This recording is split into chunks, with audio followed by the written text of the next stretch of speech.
management option under forestry, became a registered forester in the state of Mississippi, and then also an accredited wildlife biologist. Left there, met my wife, decided that's who I'm supposed to marry, ended up in Tennessee because she was living in Knoxville. I started working for the Tennessee Division of Forestry in 2004. I did forest inventory and analysis for a year, and then I was an area forester. I was in two areas, Cannon, Warren, DeKalb for a year.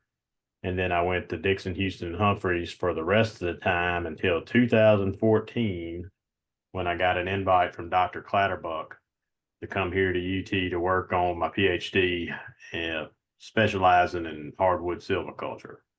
But while I was at State, one of my main mentors when I did my master's there was Dr. Andy Ezel, who was pretty much one of the herbicide gurus in the Southeast. Learned a lot from him, and having him and Dr. Clatterbuck as mentors, I told the silviculture class it's almost like divine intervention.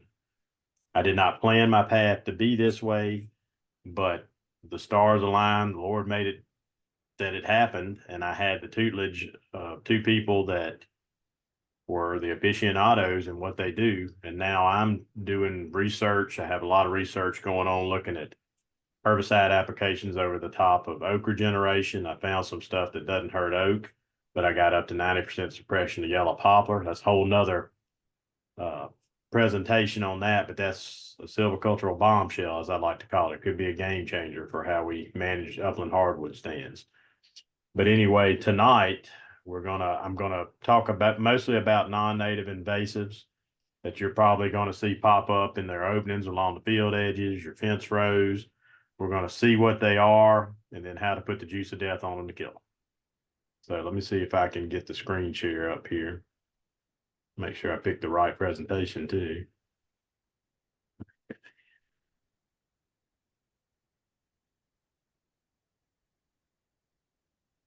Okay, so we're going to start about this. I'm going to come back to this slide later on. This was a study I did.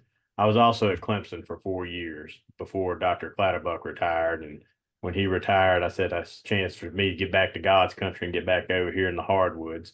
So I made my way back, but we'll talk a little bit about that study when it comes up. This is one that I think it was Chris asked me about. This gets a lot of call. I think it was Chris. One of y'all asked me about this particular species, autumn olive or Russian olive, which is an Elaeagnus species in the genus. You notice it's got the silvery underside of the leaves. There's some lenticels on the bark there. It has thorns in it, and it can potentially reach up to 30 feet. Now, at one point in time, TWRA pushed this plant as a wildlife plant, and it is an exceptional wildlife plant. It's so good that the birds love it so much, it just decides to spread everywhere. So they did a good job with passing that on and getting it out there, I guess. Alternate leaf arrangement, and I'm not going to go into too many details on all these plants. I'm going to get right to the meat and potatoes of it. But just some descriptions of what it looks like. It's got the long lanceolate leaves, normally 1.5 to 4 inches long, up to a 1/2 inch thick. The silvery underside I mentioned. And it's also got a drupe-like hard fleshy fruit, which I'll show you a picture in a second. And the animals and birds really like it a lot. This is also a non-leguminous nitrogen fixture. Now, some of the herbicides, in particular, imazapyr, which is Arsenal AC or Chopper, is not effective on leguminous species. This plant is not, however, so that will work on it. And I'll show you those prescriptions here in a second. There's what the fruit looks like. I mean, if I was a bird, I would probably want to eat it too. I can't blame the birds for wanting an attractive fruit, but that's what they look like. So you've got one growing up on the field edge there on the left. You got a couple of pictures of the fruit. There's a picture of those thorns, and then another picture of the leaves. So for the chemical control treatments, if we're looking at doing a foliar application, and this would be with a backpack sprayer or maybe a sprayer mounted on the side-by-side, a 60-gallon tank, these are the applications you could use. So when I say glyphosate, typically I'm referring to a 41% active ingredient product. So most of those generics out there, Cornerstone was one of them that I used a lot when I was running a consultant. I ran a consulting business also while I was doing my PhD work, and I did a lot of non-native invasive control treatments on a number of counties across the state, nothing in the far west. but everywhere from the Western Highland Rim all the way up to Mountain City, up in the corner up there, I did something to control plants at some point. But I'm talking about the 41% glyphosate. So the max rate is 3 quarts per acre. And I tried to translate that into a percent solution. So typically when I spray an area and I'm using backpacks, I'm probably looking at about 4 fully loaded, so 4 gallons full per tank, so about 16 gallons an acre, typically. Now, if it's really large vegetation, I might bump that up to 5. But I tried to give you an estimate of what that would be as far as if you're just looking at what percent to mix in a tank. So that comes out to be about 4 to 5% solution of glyphosate. Now you can add triclopyr to it also, get up to 2 quarts per acre as a 3% solution. You're normally going to hit this anytime, most of the time during the growing season, anywhere from June through early October. You can also use, now there's 3 formulations of triclopyr. There's an ester, which would be Garlon 4. There's an amine, which would be Garlon 3A. And there's a choline formulation. That product, the trade name is known as Vaseline. So you can apply Vaseline. I think any of the triclopyrs would probably work, but this is what I found on the literature side. I've never used that product in particular, but I've used other ones on autumn olive. But about 1.5 quarts per acre, approximately a 2% solution applied at that same time during the growing season. If you're doing a foliar application, you're going to want to add a surfactant. Now, the time, and I've got a general rule of thumb, I'll tell you now and I'll tell you again. If you're doing it in the early growing season and you've got decent moisture, precipitation, you can go with a non-ionic surfactant. If you're doing it later in the growing season, late summer, early fall, and especially if it's droughty conditions or drier, I would say don't apply when it's a drought, but it's drier conditions, you're going to use probably a crop oil or a methylated seed oil. So the percent that you mix ranges. If you're using a non-ionic surfactant, you can use 1/4%. If you're using a crop oil or a basil oil, you're using approximately 1.5 to 1% solution. If we're doing basil bark, now basil bark is basically where we coat the lower 14 to 18 inches of the stem from the ground, and you want to coat that ground line real good because that's where a lot of those dormant buds are, where the sprouting could come from, on up the stem, or a cut stump. So we sever the stump with a chainsaw and we treat that outer phloem or xylem out on the edge there, approximately where all the transport goes. If you're doing basil bark, you need to stick with the ester formulation of triclopyr. So this is Garlon 4, and we're going to do it as a 20% solution.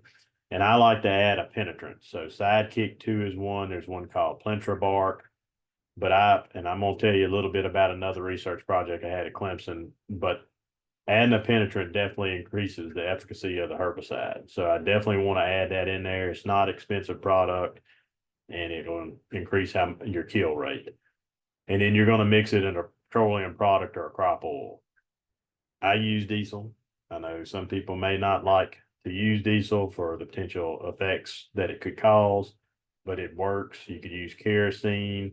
If you're using a crop oil like a basil oil, that would also work. I've used methylated seed oil, doing some treatments on bamboo, which I'll tell you about those too.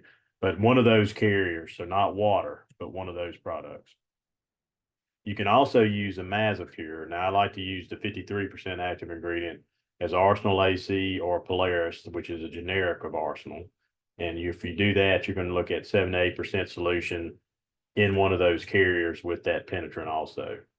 One thing I'll say too about a Mazapure, and we're going to talk about residual soil activity. Some of these herbicide products can persist in the soil and be active up to months, depending on the soil type, whether it's a sandy soil, a loamy soil, or a clay soil.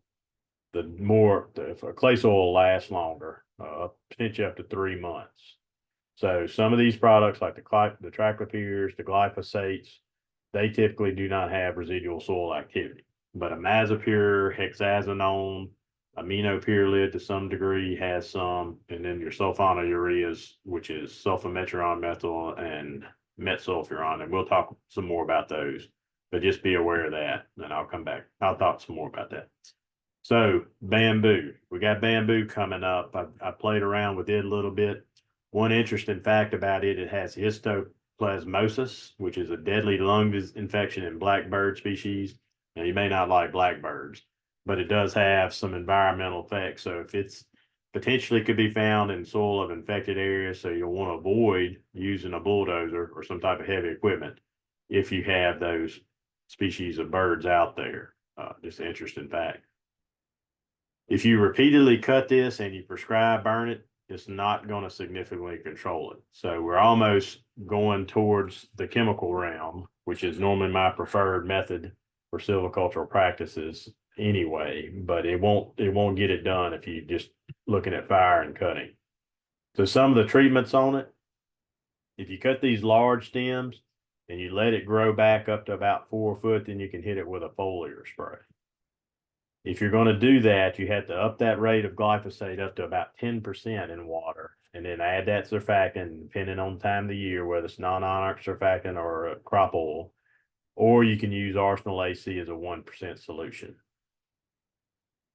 The double strength solutions of the herbicides, if you're going to cut those stumps and then treat the stumps. So just double those rates, 20% versus a 2% solution if you're cutting and treating the stumps directly.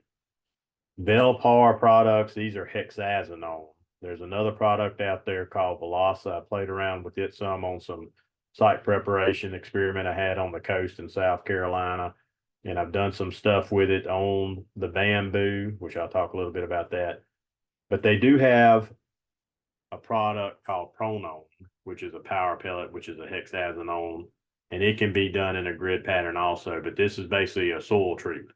So you're basically trying to expose the mineral soil and treat that soil at a recommended rate of 2 gallons an acre with that herbicide. So this was a study that I played around with in South Carolina. So I wanted to go into a stand. The lower two pictures are actual research sites. I wanted to go into stands that had established bamboo beneath an existing overstory. So if we couldn't get heavy equipment in there and cut that stuff and then let it regrow, could I do a basal bark treatment on it? Didn't find anything in literature on it, so I said I'm gonna put it in. So I put it in, and I've had one herbicide treatment. Now the treatments didn't show up. The browning of the leaves, which you see it in that right picture over here. Those are the stems that I treated in there that end up turning and dying. But it took about 120 days before I started seeing the symptoms, necrotic coloring of the leaves. So if you do the basal bark, which here's a good illustration of it here, we got a backpack sprayer loaded with the chemical formulation here, and we're treating that lower stem. You can add a dye in there to help show the stems you've already treated. It helps it stand out a good bit. But what worked for me was this hexazinone, which was the Velasa, at a 20% solution, added a 10% penetrant, that Sidekick 2, and then the rest of it was as a petroleum product, diesel, or a crop oil, which was methylated seed oil is what I used. Now, one thing that I will say about this, I did see flashback in the hardwoods over here on this side underneath. Let me see if I can move this a little bit. All these trees on the edge here, they did have crown dieback. So you can get some herbicides too hot if you're in a situation like this where it could affect that overstory. With pines, it probably wouldn't be a problem because hexazinone was developed for applications back in the 80s or maybe even the 70s for use in pine trees. One other thing I want to talk about, this picture up here in the upper right, this was an area that I sprayed on a John De La Howe Governor School of Agriculture in South Carolina. I went in and formulated a simulated mix of a product called Alstar, which they no longer develop, but it's a mix of hexazinone and sulfametron methyl, which is Alst XP. Those two together also worked pretty well on the, and there you go, there's spraying that basal bark there. All right, bush honeysuckles. These pop up a lot. I know I did some work over here on Knoxville City Parks. They were in some over here at Fort Dixon across the river in the understory. I've seen a lot of that in the Nashville Basin over there. It seems like it's all over the place over there. This is one of those problematic plants that can pop up. Prescribed burns will eventually get to it, but you're going to have to do multiple burns. You're going to have to wait for fuel load reaccumulation. So I would recommend that you go in and treat it chemically. These aren't eaten very readily by livestock or deer or sheep either. So again, to the chemical side. If we're doing foliar, we can use one of those 41% glyphosate products at 2 to 3% and then add that non-onyx surfactant. And you can do this anytime during the growing season. From what I've read on most of the research articles, it's best to hit it when leaves have just developed before they harden off in late summer. But you can still get control of it in late summer. I've done some stuff in the summer and it worked pretty well. You can also use a traclopyramine. So this would be the Garlon 3A product at 3 to 5% solution, and then add your surfactant to that, and that'll also get it. If we're doing those basal barks or the cut stumps, traclopyr So the Garlon 4 products, 20% solution, add that penetrant. Now, I've read a lot that says you don't need to add the penetrant, but I like the response I get when I add it. And then the rest in that petroleum or crop oil. Chinese Lesbedeza. This is one that can come back up in the seed bank. If you burn it, it promotes the spread, and mowing will also increase the stem density. So again, need to go to the chemical world to get that good control. You can add fertilizer to pour nutrients, and that can help suppress it. It's a semi-woody leguminous forb, and it can reach up to 6 feet in height. Now, some of these Lesbedezas, if any of y'all are quail folks, there's some like bicolor Lesbedeza that is a good quail food, but this one is known to have, it's normally avoided. And I think that they also don't really consume the seed very well from what I've read. It's also long lived in the seed bank. There was a spot over in Humphreys County that was state-owned property, and they wanted to plant some trees on it. Had tall fescue on the field, so we went in and sprayed strips with glyphosate, did subsoil treatments, planted it, and the next growing season, the strips we sprayed came back in this. So it was lying dormant in the seed bank, just waiting on the environmental conditions with that mat forming fescue grass to get rid of, to disappear, and then it emerged. So it can stay in that bank for a while. Looks like I might have deleted my slide. Metsulfuron methyl, which is Escort, and MSM 60 is a generic. It'll control it, and I think you can get it at as little as a ½ ounce an acre. Glyphosate will kill it, but if there's seed still in the seed bank, it may come back. So I like to use a soil active herbicide like Oust or Metsulfuron, Escort XP on top of it. I think Traclopyr would also work on it as like a 1% solution, but it's pretty easy to take it out. You just got to keep going on it and make sure you get it all, because it probably will come back to some degree. Chinese privet, formerly my most hated plant. Got some family properties in Louisiana, so all over the place down there. And until I battled rhododendron, which displaced it as #1, this was the most hated plant. This one will persist into the winter and it's a semi-evergreen, so it'll retain some of those leaves into the winter. And I'm going to say this before I forget it, because I don't think I have it in the slide. You could, if you had sensitive plants that you didn't want to kill, let's say oak seedlings on the forest floor, and you've got this growing in the understory, you could go in as a dormant season application when the foliage is still on, if you were going to do a broadcast application over the top with a glyphosate herbicide, something that doesn't have residual soil activity. Otherwise, you're probably going to be going in and either doing hack and squirt, that cut stem treatment, or basal bark application. All right, these form thickets, and they can get tall, up to 30 feet tall. When they get tall like that, if you're looking at it from a forest regeneration standpoint, you're probably not going to get stuff to grow through it. So you're going to have to take it out to get the trees that you want coming in there. Opposite leaf arrangement, leaves up to 1.5 inches long and 1.2 inches in wide. It's got that good lustrous looking green, kind of a glossy look, but it's pale underneath. And they are also shade tolerant. So they can grow in the shade in a closed canopy stand. They colonize by roots, and they also spread by birds, especially American robins, Turdus migratorius. They like to eat the seed and deposit it. If we're going in to treat it foliarly, glyphosate, and I've killed a lot of privet. I've done it with clients that were on contract with NRCS in the EQIP contracts. I've done it on private properties in Louisiana, family land, and a 4% solution will work on it. Make sure you add that surfactant in there, and you can pretty much take it out anytime in the growing season or in the dormant season if you want to try and avoid sensitivity, non-target plants. Triclopyramine, so this is that Garlon 3A or a similar product, 3 to 5% solution, and add your surfactant. Imazapure will also work at a 1% solution plus your surfactant, but I will say this. I played around in the woods spraying understories, and if you're in hardwoods and you spray this in the understory, you're probably going to see crown dieback and potentially mortality in some of your hardwoods. So just applicator beware on that. I've done it a time or two actually. Basil bark or cut stump. Again, the triclopyr ester, so the Garlon 4 product, 20% solution, add the penetrant, and then put it in that carrier, just like the other ones. And then if we're doing a cut stem, and this is a hack and squirt where we're using a machete or hatchet, cutting into the stem and putting a little squirt in from a squirt bottle, roughly a milliliter. I've always done it as a 20% solution in water. I'm going to show you something when we get to Tree of Heaven where they reduce the amount of flash back to non-target trees. But I would go with this rate. You might could drop it down to about 15% and still be effective, but I've always used this actual formulation there.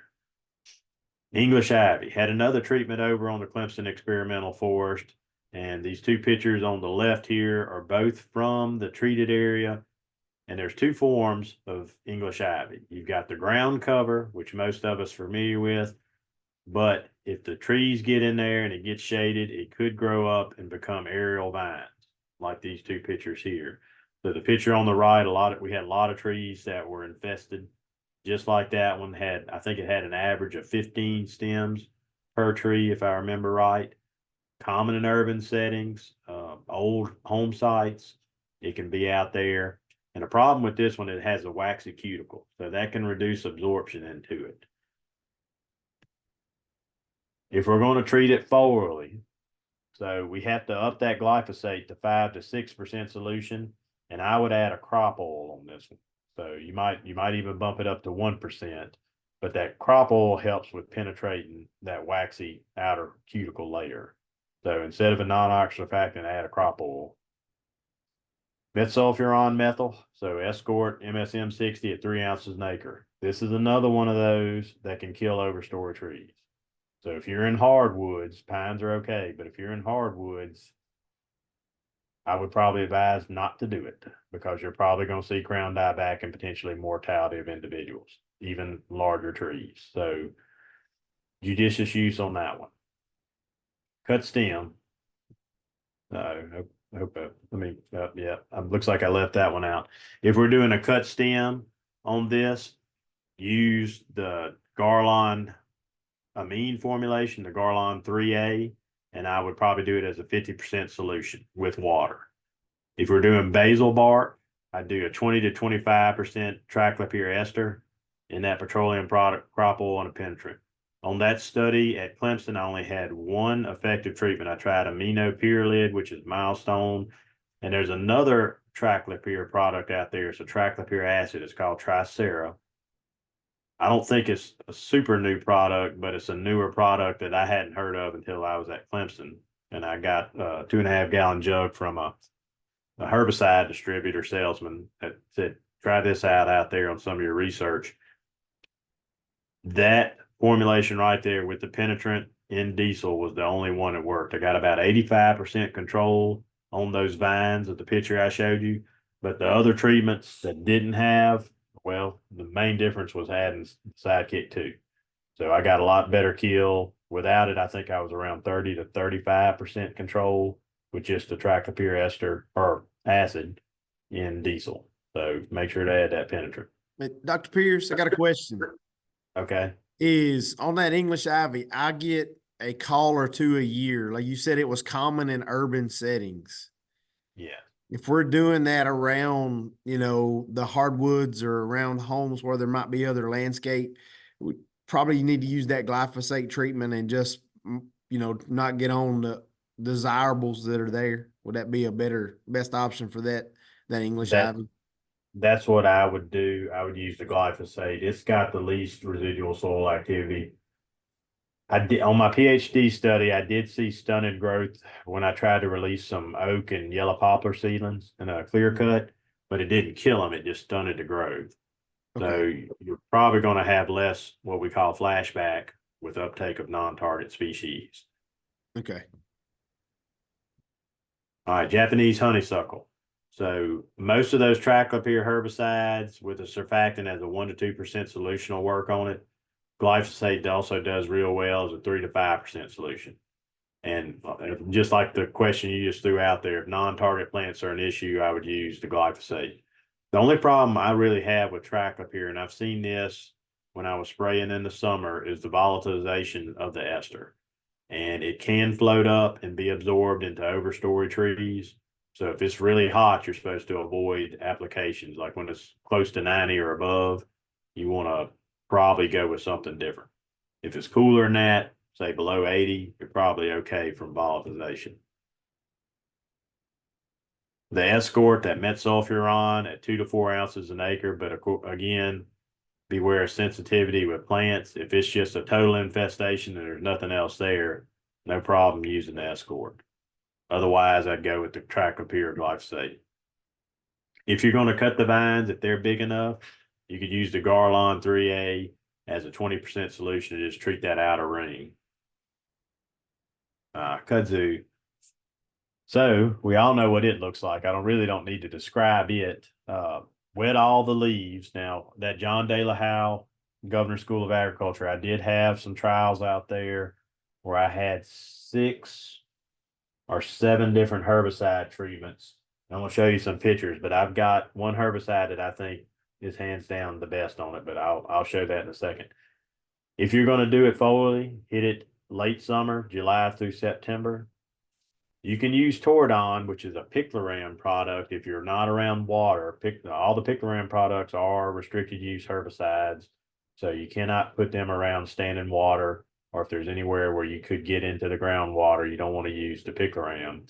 But you can do it as a 3% solution. I think at John De La Howe, I used a product called Pasture Guard, I believe. And it came back really well, mainly with Johnson grass, which isn't the most desirable, but it didn't hurt the grasses.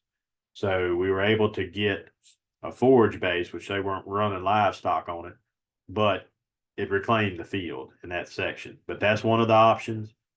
Escort, I've treated a lot of kudzu with Escort, 3 to 4 ounces an acre. It has that residual soil activity, which could help because you have that underground tuber where they sprout back from. So you might can get some uptake inside that tuber in the root system by using that one. Milestone is the best. I'm going to show you a picture here in a second. 7 ounces an acre. It's an expensive herbicide, but you're not using much, and it's going to go the distance as far as how long a tube or a quart will last you if you're 2.5 gallons. If you use Garlon 4, you're probably going to get partial control if you apply a gallon an acre. I used, what was the product? It had triclopyr in it, but it wasn't one of the Garlons. I got pretty good control on the kudzu, but again, I would go with Milestone. And then if you're going to do basil bark spray or stem injection, I would use that ester formulation of triclopyr again. But if you're spraying around trees, so that top picture, that's clopyralid, which it does not affect, or it does take out lagoon trees, but most other trees are safe from it.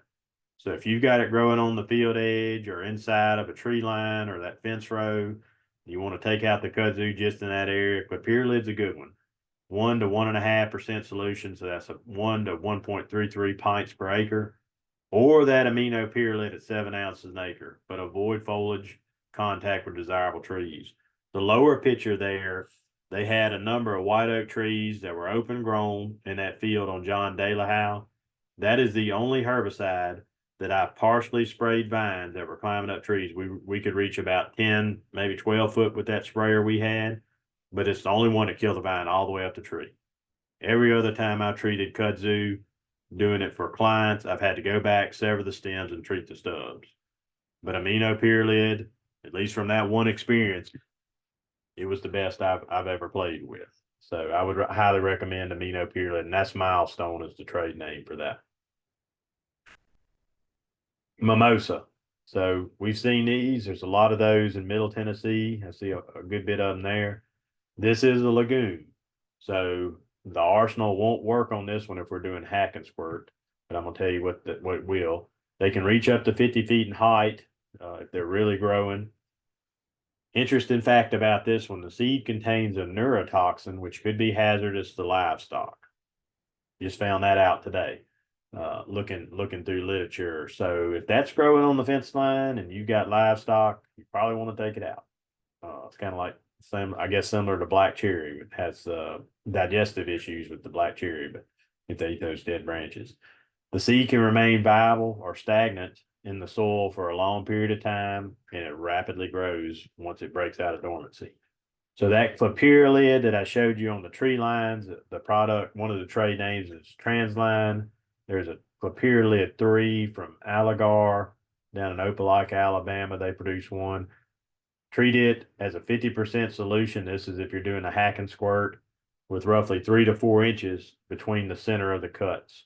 And you do this late summer, so July through the fall of November. You could probably do it into December too, but when it starts getting colder, I've noticed a decrease in efficacy of how well it works with control. Traclopyr, so the amine formulation, the Garlon 3A, same directions, 50% solution, 3 to 4 inches between your hacks with a milliliter inside of each hack.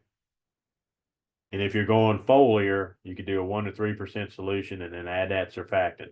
If you're doing it in late summer, you're probably going to want to go with one of the crop oils, especially if it's dry. This herbicide can be tank mixed with a number of products, traclopyr, glyphosate, imazapyr, hexazinone, the sulfonylurea, so that would be the oust and the escorts. So it can be utilized as a tank mix to extend the range of control.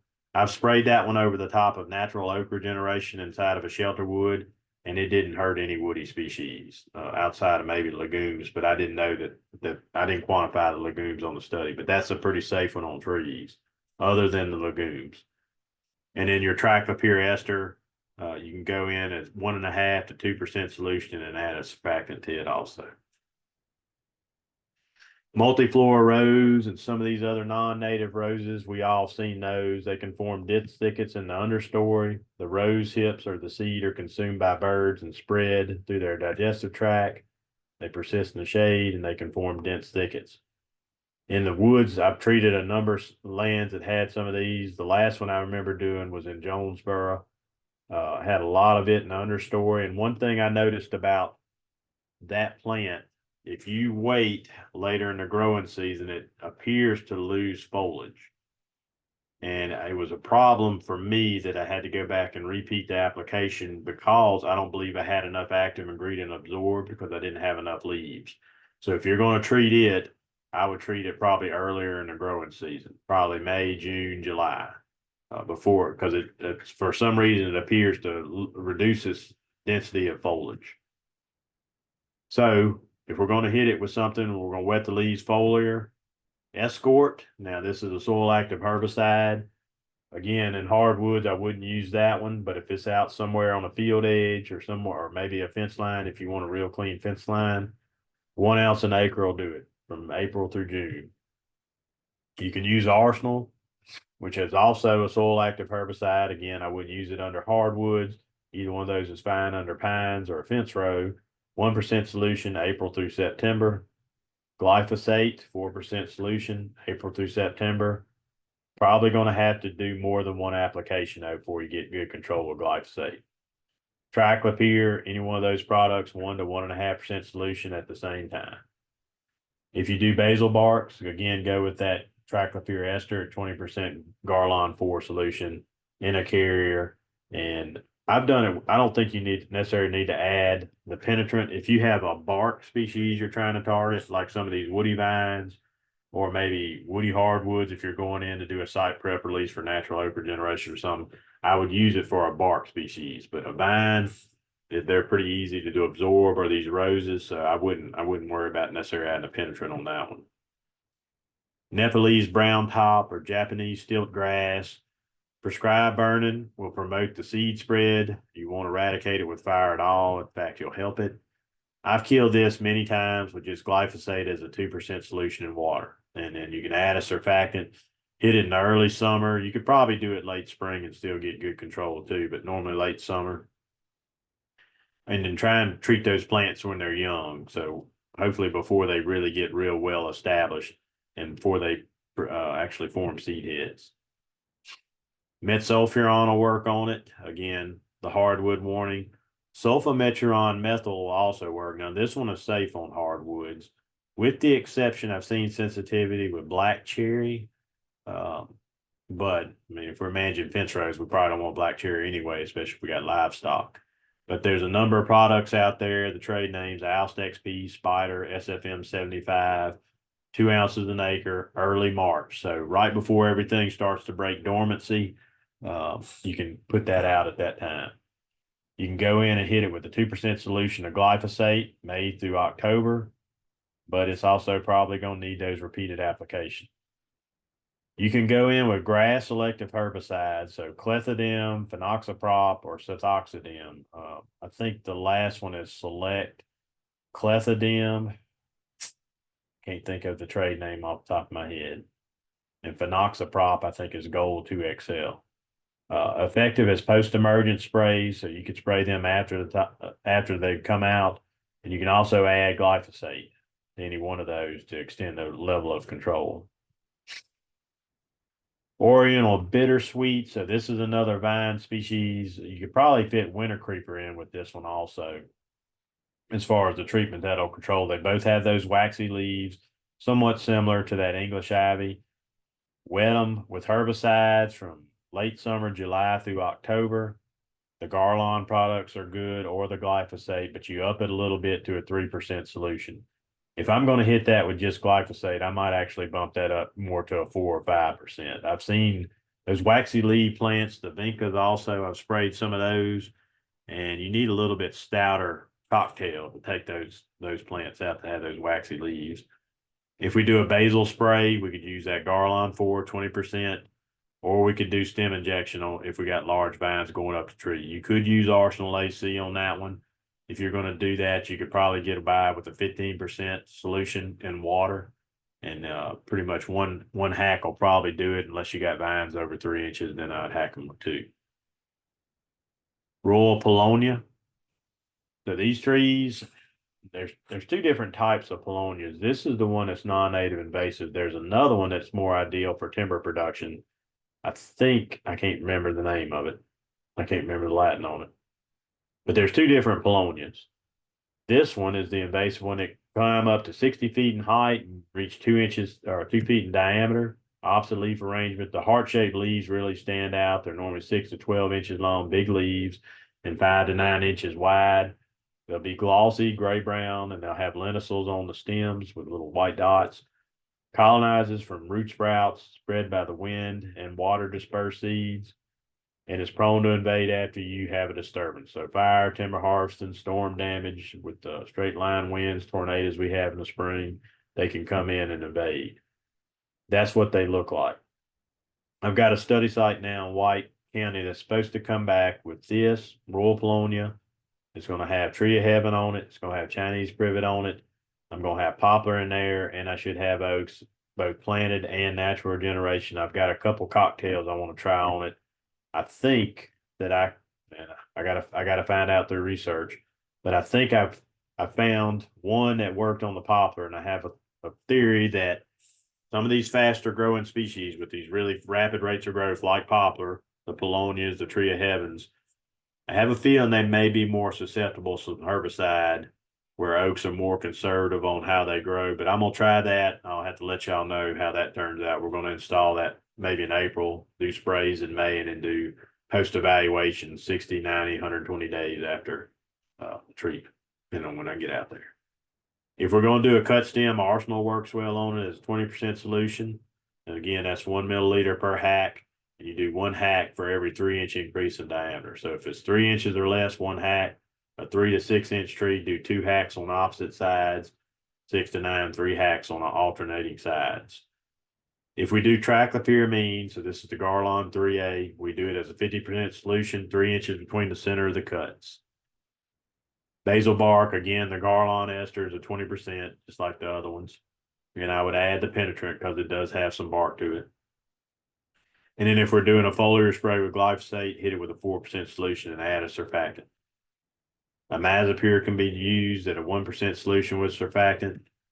And then your triclopyr products as a 2% solution. I think we're getting to the end here, so y'all done well. Tree of Heaven or Atlantis. So this tree, I don't think there's been a piece of property, and I've been on in Tennessee, and I've been on literally hundreds of pieces of property all over the place that did not have Tree of Heaven somewhere on it.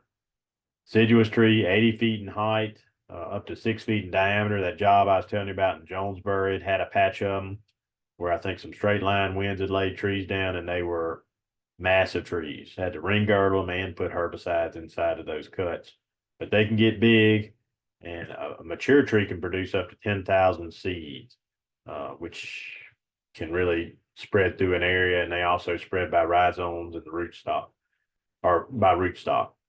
Pinnately compound leaves, circular glands underneath the lobes, kind of similar to a walnut, heart-shaped leaf scar. Have a strong odor. Some people say they smell like peanut butter, but I think that's an offense to peanut butter because they smell terrible. Peanut butter smells good. And then they have alternate leaf arrangement, and they're even pinnately compound. So this was from a study done up at Penn State. This is a roadside. Y'all probably seen this in the Nashville Basin if y'all go through there along the sides of the roads, dwarfing the guy that's spraying the stuff there. Rapid forming, and they can grow dense stands just like this picture. They are shade intolerant to a degree.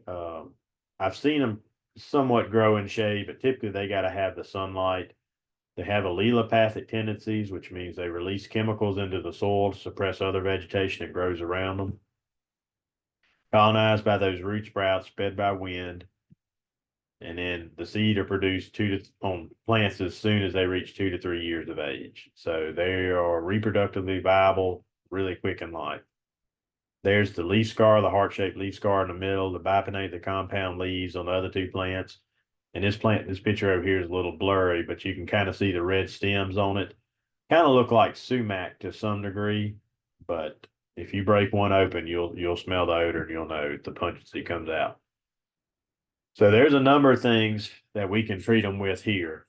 So there's a 26.7% active ingredient of imazapyr. That's the chopper products. And then the 53.4% is the Arsenal and the Polaris.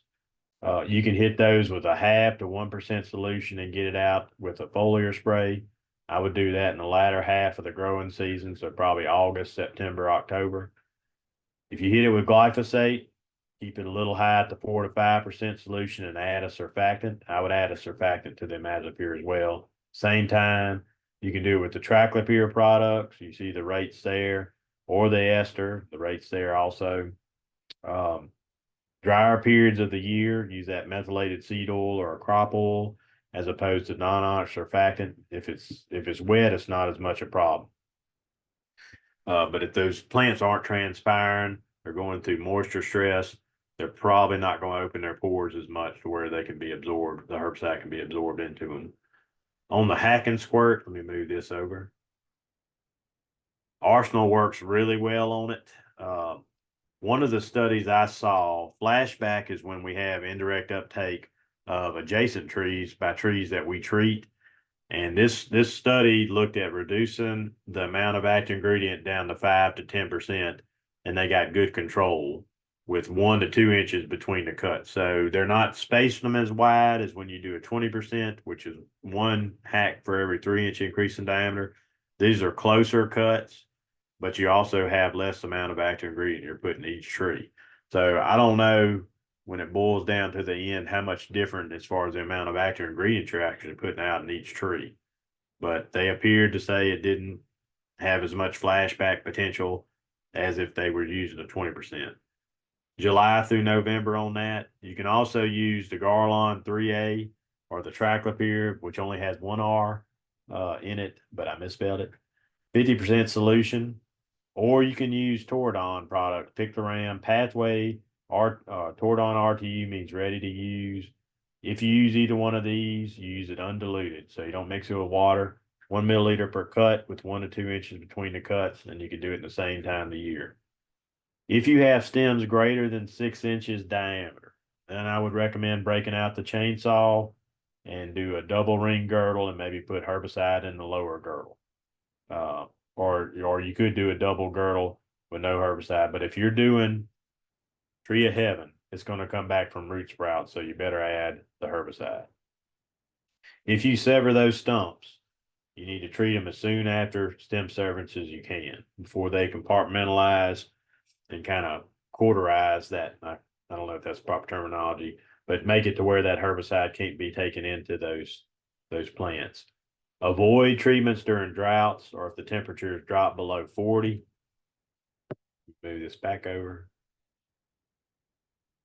If we do basil bark on tree of heaven, that triclopyr ester, again, the same formulation, 20-25% in one of those carriers, petroleum carrier or basil oil. I would add the penetrant because there might be a little bit of bark to it. You can do these basil barks in the dormant season on a lot of tree species. It kind of opens a wider range of windows of when you can get out there and do stuff. And you don't have to worry about ticks and the heat and everything else as much. But just make sure if you do it, that it's not close to freezing. I probably wouldn't do it below 40 degrees. And then avoid the drought times if you do it late in the year. Picloram plus it should be 2,4-D. That would be I just said it on the last one. Let me go back up. The pathway in the Tordon RTU. You could do this as a 2 to 3% herbicide. Tordon 101 would probably also work. And then that milestone will work on it also. So that would be the aminopyrrolid 5% herbicide with a carrier. So you could actually use the milestone as a basil bark on that tree. Kogan grass, I was asked to add this in there. This is an invasive that's starting to get into our state a little bit, especially those southern counties. The germination rate is approximately 5%, so it can come back pretty quick. It spreads by rhizomes more so than the seed, so that's what makes it troublesome. Fire's going to potentially spread it and cause tree mortality, kind of like this picture here in the middle. As far as wildfire danger, it could lead to more intense fire. The rhizome shoot can puncture thin rubber tires, and there you see the rhizome here, that spike that's coming out.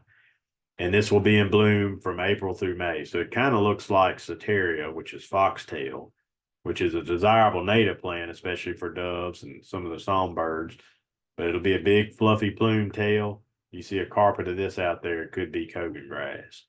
This is what a mat of it looks like in the dormant season, growing underneath the pine stand. So if we put a fire through that, it's going to get hot, and we're probably going to get a lot of crown scorch, and we could lose the stand.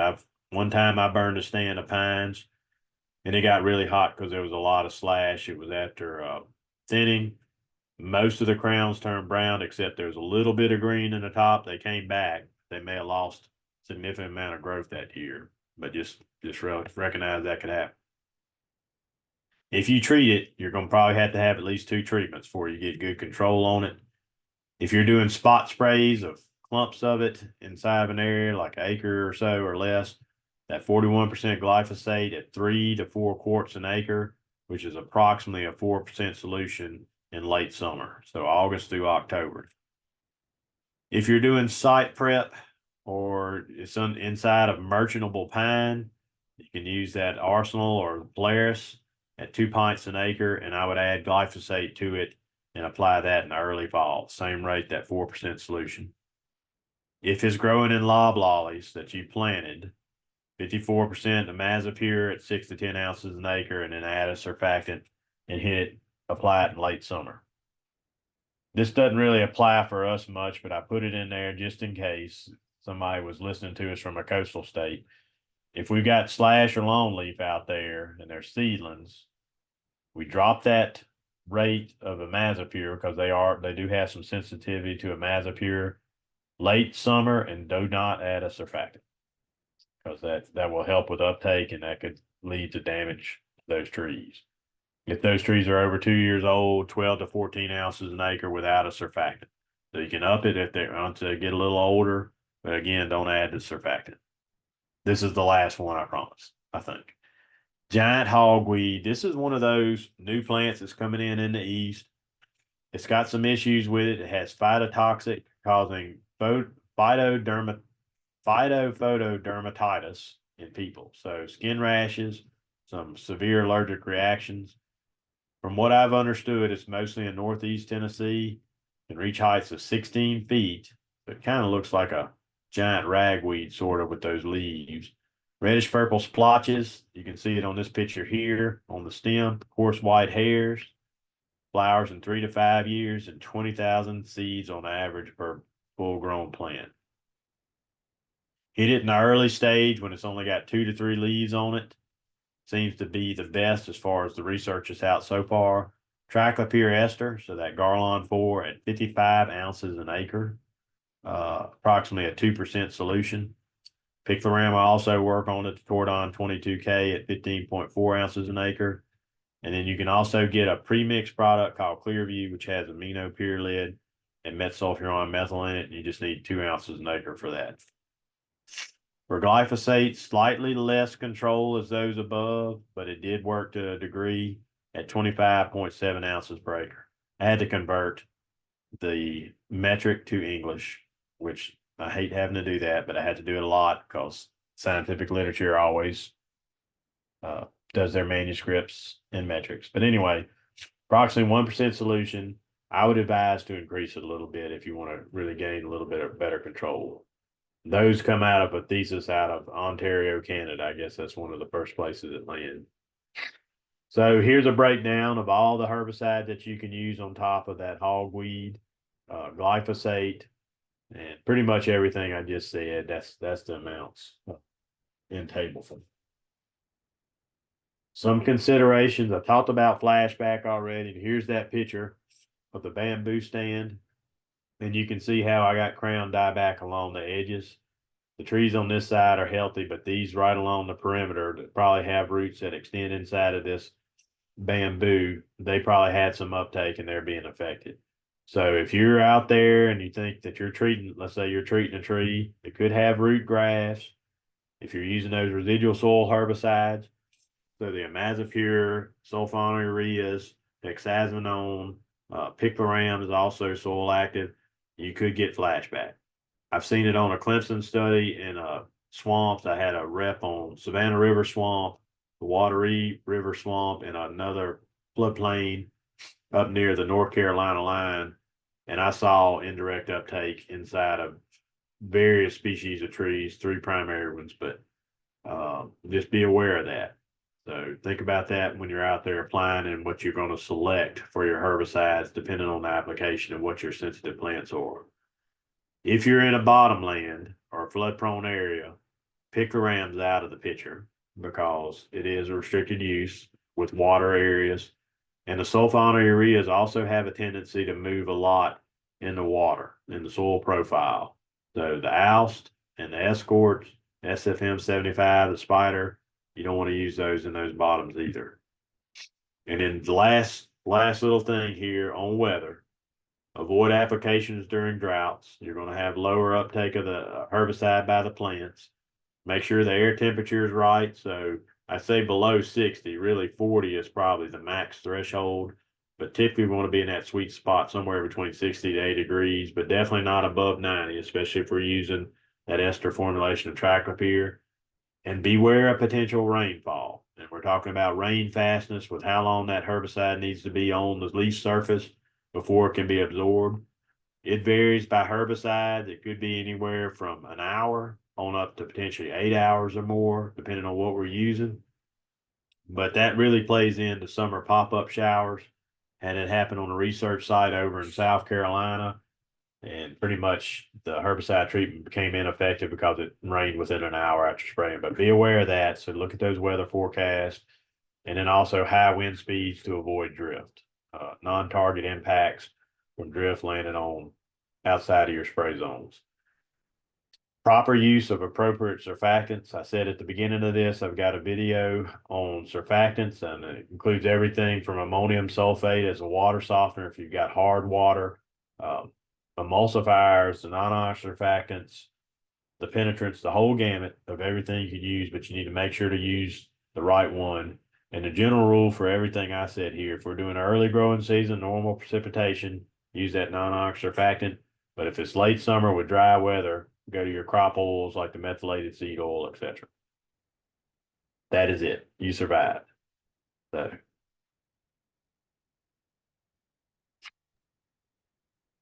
Dr. Stephen, you thrown a lot of information at us. I'm glad we recorded this thing. yeah, I know it. Yeah. That's what I do. But I also thought when you was mentioning that farm in White County with all those different invasives on it, I thought, man, he's been to my mom's farm. Yeah. Yeah. Probably. I mean, it's everywhere, and it's a nonstop battle. I think every landowner in Tennessee is probably going to have to battle something because they're everywhere now, and it's really restricts what from the forestry standpoint. I told students today, if you go out there and you're looking at a stand and there's invasives in it, that's going to be the first thing you need to address, especially if they're in the understory, because if you cause a disturbance, timber harvesting, they're coming back, and they're coming back with a vengeance. So you better be ready. You better have your pistols ready and sling that juice of death as quick as you can. We got a question, Jason. Yeah, we've got a question in the chat. Dr. Stevens says, I have a wisteria species that is popping up from the ground and trying to spread to my pastures. I've tried glyphosate, but didn't seem to kill it. What would you recommend? Aminopyrrolid, the milestone. So there was an area at John De La Howe where we had thin pines, and I was trying different herbicides underneath that canopy on it. It had the wisteria in it. It did well on it. It's also on the label. So I would go with that milestone. Milestone, I was hoping it would control English ivy, but it didn't do anything on ivy, but it'll take out wisteria.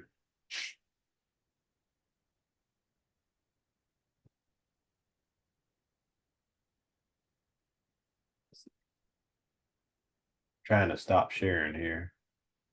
There it is. There we go. Anybody else got any more questions for Dr. Stephen while we got him on here? I just want to tell him thank you. I appreciate all the information he laid out there. There's a lot of those weeds, you talked about them in a little different setting, but almost all of those hardwoods is what we're trying to kill in those fence rows. I know privet, where I live, I'm up and down the creek banks, and that privet drives us nuts. And that and bush honeysuckle. And I had questions the other day, guy cutting out a fence row, and I was in the local co-op and asked me about privet, so I get that all the time. Yeah. Somebody had asked about cedars at one point too. Yeah.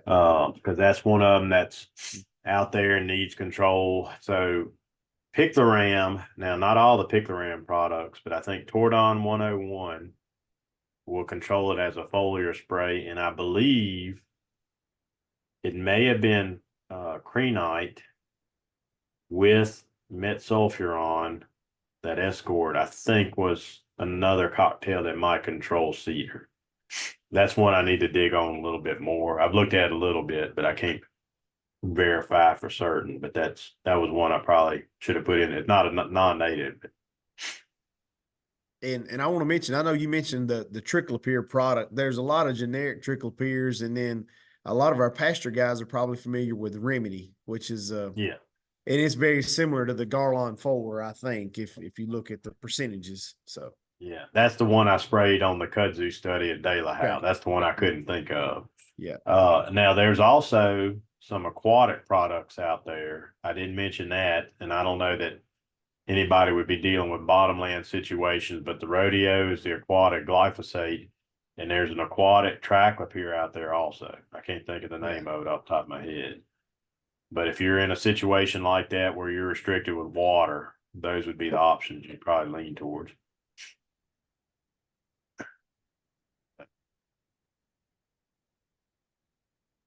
there any other questions? Looks like there's 5 chats there. See.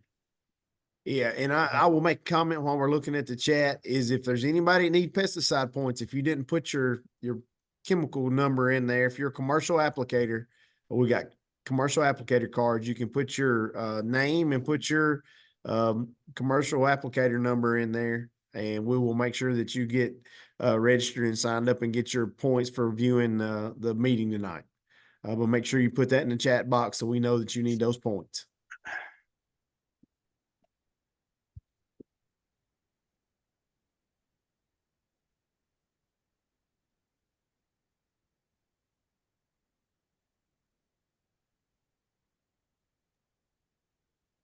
I don't believe anybody's got any more questions. Dr. That's Stephen, it. you did a great job. We really appreciate it. Jason, you got any announcements about the next one we've got coming up? Yeah, March the 5th, we've got one, Mr. Brent Jones with, Greenpoint Ag will be doing, Bailage do's and don'ts. I'm actually going to host him here in Trousdale County, but we're going to be, showing it via Zoom, just like tonight. We'll be having him present, just talking about bailage, and there's a lot that goes into that if you've not done it. Not just, the types of species and how to do it, but also making sure your equipment's ready, because it's a lot of work in a short period of time when you're doing bailage. And so that's what I'm asking him to talk about, how to make sure everything's ready to go, and what you need to do to get ready, when you're working with bailage. All right.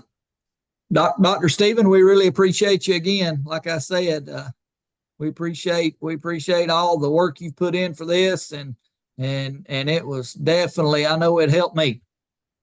Well, thank y'all for inviting me, and I enjoyed it. Anytime I get to speak, I get a little more famous, right? That's Hey. it. Yep. That's it. That's I'm it. glad we got it on recording where we can go back and watch it when I get these questions now. So That's right. That's right. Yeah. But at some point, I may have to formulate some kind of UT publication on it too.